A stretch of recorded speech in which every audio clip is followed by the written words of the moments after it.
7 Français, 3 adultes et 4 enfants ont été enlevés dans l'extrême nord du Cameroun, à une dizaine de kilomètres du Nigeria. Alors l'enlèvement n'a toujours pas été ce soir revendiqué, il faut rester prudent, mais les soupçons se porteraient sur la secte islamiste Boko Haram. C'est en tout cas ce qu'annoncent les autorités françaises. Ce rapt intervient alors que Paris, vous le savez, est engagé militairement au Mali. Alors faut-il faire le lien? Les intérêts français sont-ils désormais menacés dans toute cette zone sahélo-saharienne? Comment lutter contre les islamistes qui menacent cette zone précisément? Eh bien, on en parle avec nos invités ce soir en direct de Paris. Antoine Glaser, bonsoir. Vous êtes journaliste, spécialiste de l'Afrique, auteur de Sarko en Afrique et c'est aux éditions Plomb. Jean-Louis Bruguière, bonsoir. Vous êtes ancien juge français, spécialiste de la lutte antiterroriste. Alain Foka, bonsoir. Journaliste à RFI, Radio France Internationale. Vous êtes camerounais, vous présentez plusieurs émissions sur RFI, notamment le débat africain. On peut vous retrouver samedi à 9h10, mais également Archives d'Afrique. Et puis avec nous, Odon Vallet, bonsoir. Vous êtes historien des religions. Alors avant de commencer ce débat, on va tout de suite partir à Yaoundé, où l'on retrouve Sarah Sacco, qui est la correspondante de RFI pour France 24. Sarah, bonsoir. Est-ce que vous pouvez nous donner les toutes dernières informations dont vous disposez concernant donc l'enlèvement de ces 7 Français, dont, je le rappelle, 4 enfants? Oui, ce soir, il ne fait pratiquement plus de doute que les otages sont bien au Nigeria. On a un peu plus de détails sur les circonstances de leur arrestation. En fait, cela s'est passé à moins d'1 kilomètre de la frontière tôt ce matin.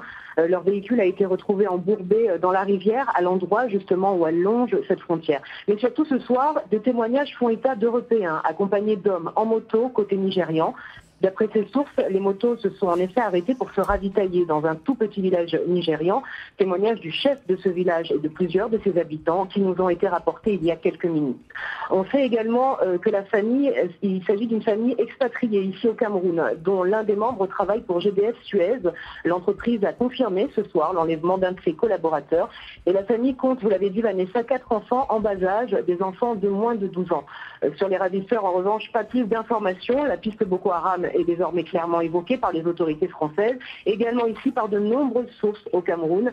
Et j'ajoute que c'est la toute première fois que des Occidentaux sont ainsi kidnappés dans cette région de l'extrême nord, où, il faut le préciser, Boko Haram fait régulièrement des incursions, mais plutôt comme sur une base arrière, c'est-à-dire sans exaction à l'encontre des populations locales ou encore des étrangers.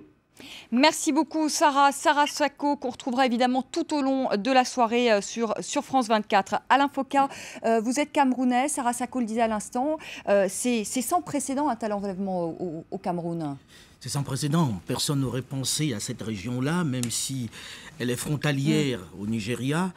Et c'est la première fois que ça arrive au Cameroun. Mais dans le même temps, il faut dire que c'est une région un peu, on va dire un peu excentrée où véritablement les autorités n'ont pas la main. Dans cette même région, on a vu il y a quelques mois des bandes armées qui sont là pour braconner l'éléphant, les grands animaux, qui étaient pourchassés par l'armée tchadienne à une certaine période et l'armée camerounaise. Donc c'est une région un peu difficile à la frontière. D'ailleurs, sur le site du ministère français des Affaires étrangères, ils disent quand même que c'est une zone à risque, notamment en raison donc, des coupeurs de route. Est-ce que les autorités camerounaises étaient quand même sur le qui-vive? Est-ce qu'elles étaient vigilantes concernant justement cette zone? Je n'ai pas cette impression, peut-être que je suis mal informé là-dessus, mais je n'ai pas eu l'impression qu'il y avait une grande vigilance dans cette région-là. Je sais que lorsqu'il a été question de braconnage, des bandits qui venaient de l'autre côté pour tuer les éléphants, il y a eu une grande, on va dire un grand battage. La police s'est déplacée sur place, on va dire, c'est beaucoup mobilisé pour les caméras, je crois, mais il n'y a pas eu grand-chose en réalité. Est-ce que les frontières sont poreuses entre le Nigeria et le Cameroun? Je ne sais pas si on peut voir une carte quand même pour que le téléspectateur puisse un peu visualiser. Parce qu'en réalité, vous êtes à la frontière entre 3 États, c'est-à-dire il y a le Cameroun, il y a le Tchad et il y a le Nigeria. C'est des frontières très très poreuses. Du côté du Tchad, vous avez le lac qu'il faut traverser pour passer dans l'autre pays. Mais du côté du Nigeria, il n'y a quasiment rien, des petites rivières. Voilà, on voit ici justement la carte. Alors Laurent Fabius a affirmé aujourd'hui lors d'un point presse, c'est bien que le groupe Boko Haram pourrait être derrière cet enlèvement. On écoute tout de suite le chef de la diplomatie française et on en parle ensuite avec nos invités. La zone où ils ont été pris est au nord du Cameroun, non loin à la fois du Nigeria et du Tchad. Et c'est ce qui nous permet de penser que c'est probablement cette secte Boko Haram, qui avait déjà des ramifications dans le passé, avec les terroristes du Mali, puisque une partie des terroristes de Boko Haram ont été formés au nord du Mali. Et donc, si tout cela est confirmé, ça signifie que la lutte contre les groupes terroristes, la diversité des groupes terroristes, est une nécessité absolue. Antoine Glaser, pour vous, ça ne fait pas de doute, c'est Boko Haram qui est derrière cet enlèvement, parce qu'on parle aussi d'un autre groupe qui s'appelle Ansarou. C'est-à-dire, vous avez Boko Haram. En fait, Boko Haram, ils n'ont pas besoin du nord du Mali. Boko Haram, c'est un mouvement qui existe depuis, dans le chef c'était Mohamed Youssouf, dont la capitale, d'ailleurs le fief, il est né à Maïdougouri, ça veut dire très proche de la frontière du Cameroun. C'est un fief d'islamistes radicaux. Et c'est vrai que Boko Haram existe depuis très longtemps, mais Boko Haram a toujours mené une lutte qui était une lutte au sein du Nigeria pour appliquer la charia au Nigeria, d'abord au nord, là où il y a les musulmans, et ensuite, si c'est possible, au sud. Mais c'était vraiment un groupe local, Boko Haram. Il y a eu des centaines de morts. Mohamed Youssouf est mort, a été tué par la police nigérienne de 2009. Mais à partir de Boko Haram, il y a des groupes dissidents qui sont beaucoup plus de djihadistes islamistes. Le groupe Ansarou, qui a enlevé Francis Collomb au nord du Nigeria, au Katsina, au mois de décembre, a enlevé le week-end dernier 7 occidentaux dans une société libanaise, c'est Traco. Mais comme ce n'est pas évidemment des Français, on en parle beaucoup moins ici. Mais je veux dire, il y a des enlèvements réguliers. On n'a pas du tout parlé, mais c'est le même groupe, Ansarou, qui a enlevé le Français, qui a enlevé aussi ces 7 occidentaux. Il y avait des Libanais, Syriens, ce week-end.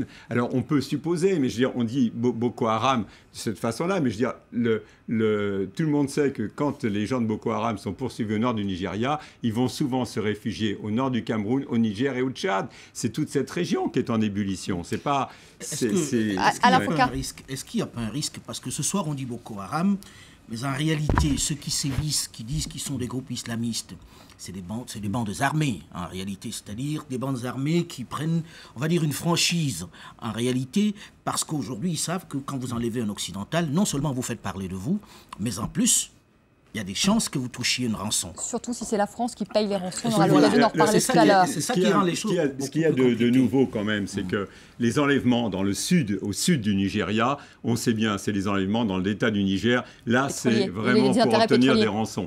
Dans le nord, là où il y a une violence religieuse, il y a eu un certain nombre, il y a eu de Britanniques et autres, des gens qui ont été assassinés. Donc, je veux dire, c'est beaucoup plus violent et religieux que dans les enlèvements dans le sud. Alors justement, Odo Walla, est-ce que vous pouvez nous en dire un peu plus sur cette secte Boko Haram et justement sur l'aspect religieux, parce qu'on parle bien d'une secte. Boko Haram, ça veut dire en gros l'éducation occidentale est un péché.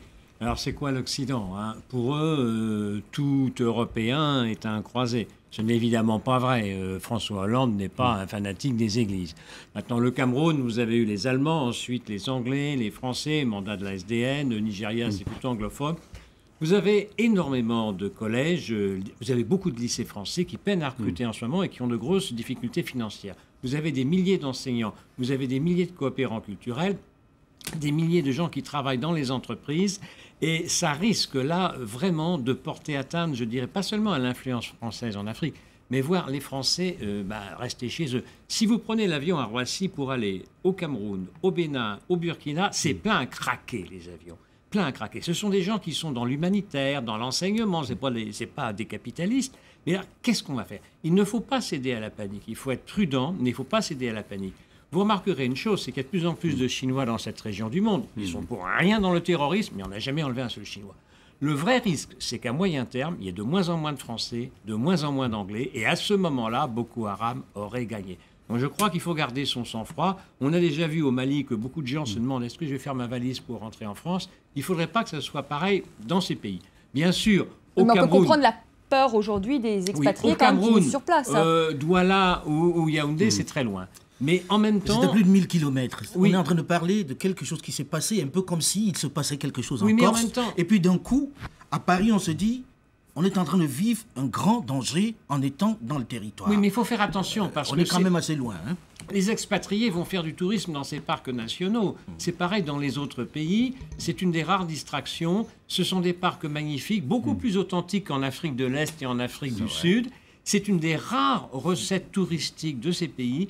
Il ne faudrait pas que tout ça s'effondre. Donc moi je dis, il faut être Ce serait peut-être d'ailleurs un boulevard justement pour ces islamistes. Voilà. On aura l'occasion d'en parler s'il n'y a plus de recettes justement liées au tourisme. Déjà dans l'ensemble du Sahel, il n'y a plus ni touristes ni d'ONG. Ni d'ONG. Et on commence à voir des gens, des expatriés qui se disent, mais est-ce que je vais continuer à aller enseigner dans telle ou telle école ou lycée ?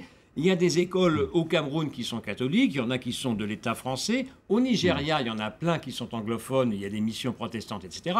Boko Haram, ce qu'il veut, c'est que la charia soit dans tous les États du nord comme du sud, et au sud, c'est les chrétiens. Le Nigeria est le deuxième pays protestant du monde. Le Cameroun est le pays catholique qui a le plus de prêtres de toute l'Afrique. Alors, qu'est-ce qui va se passer ? Si on cède à la panique, c'est très dangereux.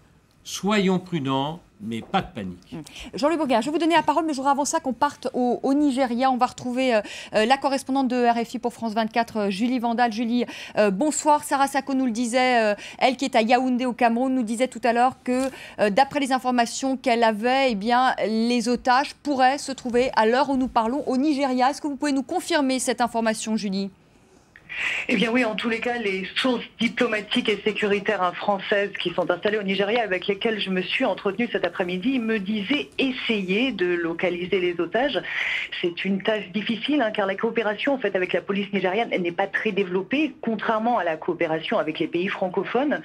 Et d'ailleurs, du côté nigérian, eh bien, on a très peu d'informations sur cet enlèvement. Le porte-parole de la force conjointe militaire-police, qui est basée à Maïdougouri, c'est la capitale de l'État de Borno, dans le nord-est, l'extrême nord-est, que j'ai joint cet après-midi, eh bien, me disait ne rien savoir de cette affaire.